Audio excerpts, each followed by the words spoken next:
You got Matt? one, Rye? Or you want Oh, me to you know go? mine. Yeah, I'm you got going, one, yeah, I'm mine. going Sopranos if I Ooh. had to. That's one where I've probably watched it the 7 seasons at least 15 times. And then Hmm. then in during COVID, they came out with a podcast with Michael Imperioli and Steve Sharippa, where they went episode by episode, and they would bring on, members of the cast or writers, directors, for each episode for like a 15-minute interview beforehand. So you got a little behind the scenes. And so I started watching it where I'd watch the show and then the podcast, or then I watched the next time through, I watched the podcast first and the show. And that show just never gets old, man. I don't know. It's a classic. Those mafia kinds of things too. Like I love Goodfellas. Goodfellas probably one of my favorite movies, and just like those old, they don't have to be mafia movies, but like gangster movies, dude. Like New Jack City. I always call it New Jet City because that's one of my favorite albums. But yeah, New Jack City and like those, like the black ones, dude. Or Like all those. Belly, Which one? Belly, the one with Belly's good. DMX and Nas.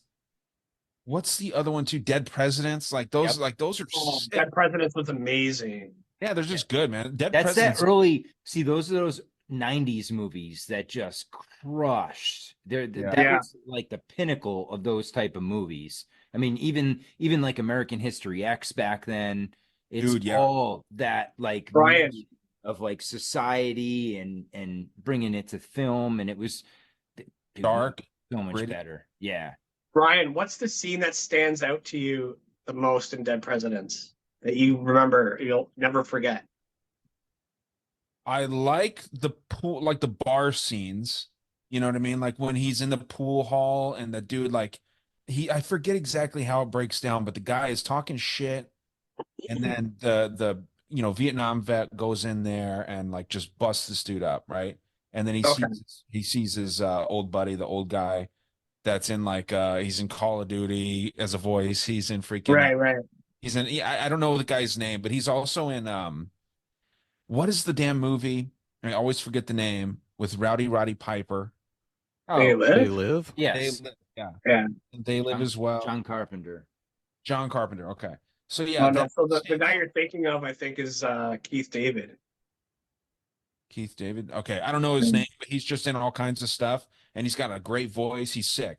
Um, For me, the scene would be when they're in Vietnam and they're hiding behind bushes or whatever, and the one guy goes to recon and he's walking forward, and all of a sudden you hear click and he looks back. yeah, Whoa, he steps out of line. that's out of mine.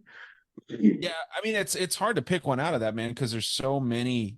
Like just the whole movie to me, it's one piece. Like you can't, like with The Sopranos, there's so many highlights that they put on YouTube. Like I saw this playlist the other day pop up where it was like when what's the main character's name? The Don guy. Who, Tony? Yeah. When Tony finds out that he's found a rat, right? And like there's a whole playlist of like this shit, and it's cool.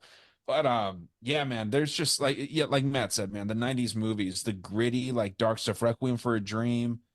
There was a weird kind of vibe to all those movies, and I think it kind of shaped the generation, right? Especially the kids born in the 80s and stuff like that. But I obviously watched these movies a little later, born in 91. So it's like it's weird to go back and watch those, and it's like, yeah, man, like you feel like you relate to them even though you don't really. Like none of us really experienced the Requiem for a Dream lifestyle and all that stuff, but we probably know someone that did. Yeah, my show South Park, absolutely 1,000%. It's Obviously, funny. it's There's a good so one. many, It's a good one. yeah, there's so many episodes, man, and it's a documentary, dude. It really is a documentary. Like everything from that is real. Going back to freaking Mr. Garrison, man, this sexually confused teacher that cuts his dick off, like that's real shit now, you You're know? way ahead of the curve though, too. Yeah. They're always ahead of everything. It's hilarious. Well, they're Yeah, it's ahead of it and on top of it at the same time. So they're Yeah. that's why it's so great. You can pick a year, a certain season of a year, and be like, I know exactly what's going to be in that one because this, and this happened, and you know they made fun of it. Solid fucking